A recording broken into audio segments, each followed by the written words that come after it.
बघूयात एक breaking news. Latur जिल्ह्यामध्ये गेल्या काही दिवसांपासून वादळी वाऱ्यासह अवकाळी पाऊस सुरू आहे आणि या अवकाळी पावसाचा फटका सर्वात जास्त उदगीर तालुक्याला बसलाय।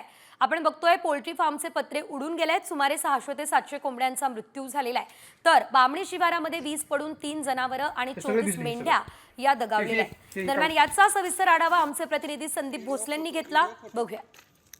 लातूर जिल्ह्यातल्या अनेक भागात मागच्या 3 दिवसापासून अवकाळी पावसाचा कहर पाहायला मिळतोय। आपण जर बघितलं तर उदगीर तालुक्याला सर्वाधिक फटका बसल्याचं पाहायला मिळतंय। अचानक आलेल्या वादळी वाऱ्यामुळे या ठिकाणचे जे पोल्ट्री फार्मचे शेड पत्रे होते, पत्रे देखील उडून गेलेले आहेत। जवळजवळ एक 650 कोंबड्या दगावलेल्या आहेत आणि जवळजवळ इथं पूर्ण स्टॉक होता सर सोयाबीनचा, मक्काचा।